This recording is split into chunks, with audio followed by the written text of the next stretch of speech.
Another disappointing loss today. We're going to get into it straight away. I've made a list, pros and cons. Let's crack on with the video. I just want to state that 3-2 against a 9-man Newcastle just is no way near good enough. Newcastle are arguably one of the worst teams in the Premier League, and we had two defensive mistakes, one from McCarthy and one from Bednarek, and it cost us. Simple as. Miguel Almiron is a class creative midfielder, and he outdid us today. Joe Willock obviously got a goal on his debut. Good, slotted it into an open net, which takes a lot of skill. Danny Ings and Che Adams need to take notes. Really get into the lineup, go through the pros and cons. So let's begin with the lineup. So McCarthy in goal. He didn't really save a lot.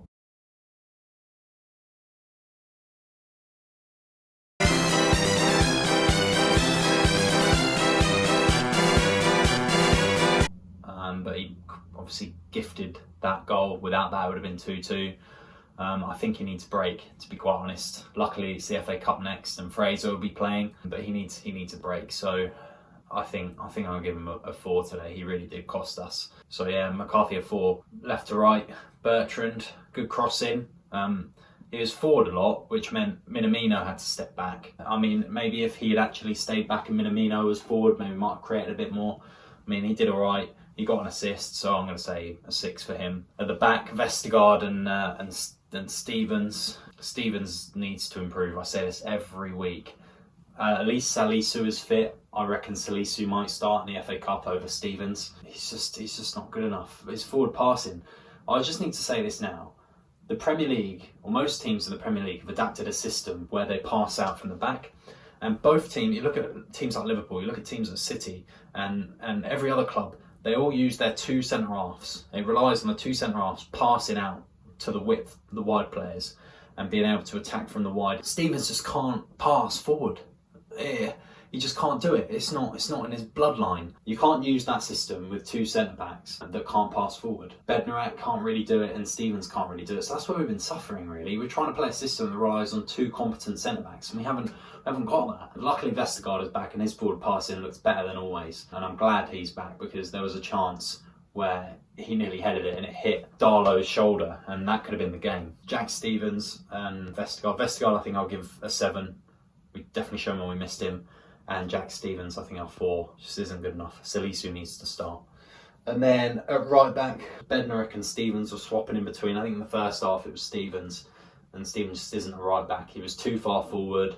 He was clumsy. His poor passing was awful. And then Bednarek swapped with him, and Bednarek was just stayed back. You know, with Kyle Walker-Peters, you get a little bit of flair. You get, some chance. He cuts inside or whatever, but Bednarek obviously didn't do that. It was just trying to get big names on the team sheet, I reckon. If we still had Valerie, he probably would have played there, to be honest, and done a better job. And that's saying something. Bednarek, 5.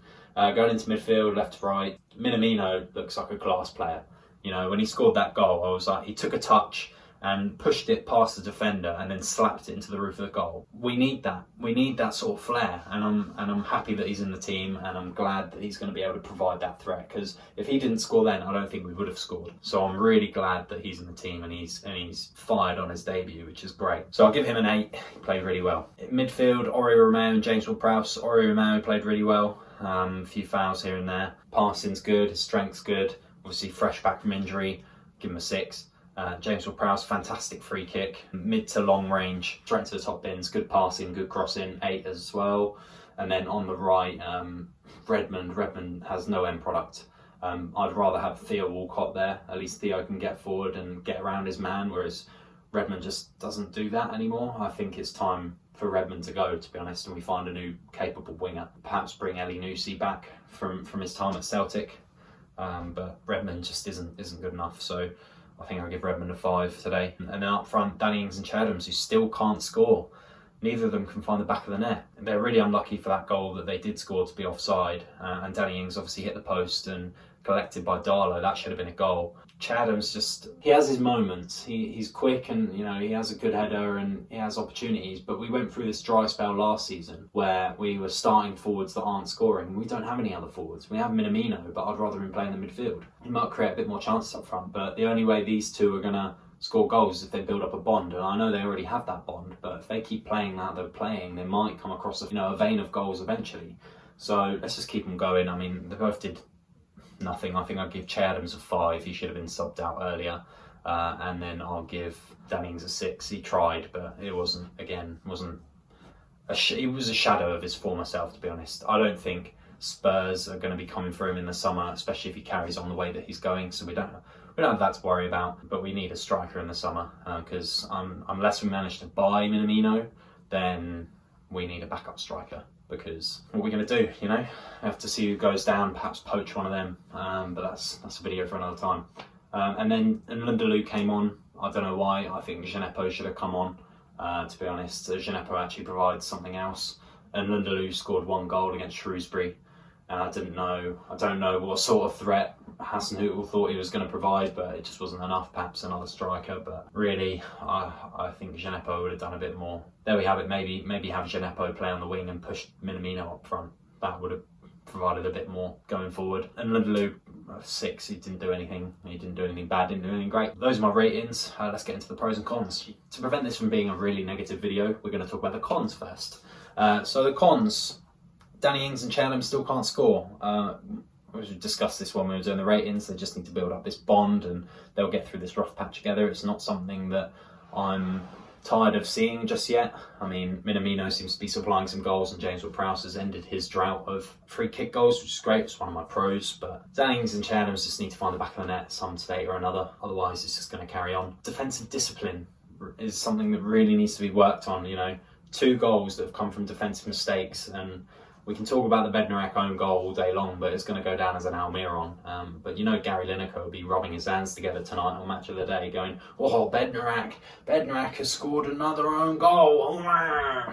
But I just can't stand Gary Lineker. But again, that's another video for another day. Pitch was wet, pitch was awful. It's a poor state, it's poor ground. I mean, you can slag off the conditions as much as you want. The fact that the pitch was basically waterlogged caused everything to slow down. So this is a quick highlight of yesterday's game. As you can see, James Ward-Prowse instructed by the referee to go take a quick corner over here. As you can see in the background, a couple of friendly geordies trying to drain the water from the pitch.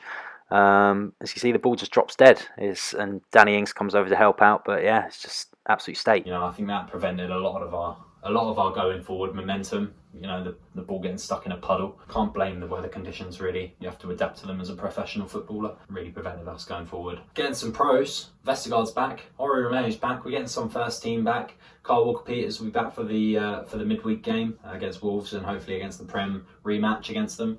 You know, there's some good and some bad to take away from this result. Obviously, it's devastating that we've lost to one of the worst teams in the league 3-2, but it was close, and if you rule out the defensive mistakes, we've won 2-1. Playing against 9 men for almost 45 minutes is something that, as a team of 11, you want to, well, a team of 10, because the goalkeeper's not going to be there, but, you know, 10 against 8 outfield players, you know, you'd expect to take advantage, but, you know, Steve Bruce did absolutely the right thing, took off Maxim M and put on defensive players. Unfortunately, a few of them went down with injuries, which is a massive shame for them. Unfortunately, they've got 2 big games coming up, Chelsea and Man United or something like that. 2 big games. Hopefully they stay on the same points they are now, which I think is 32. But yeah, I mean, as a Saints fan, I'm a bit disappointed with the result.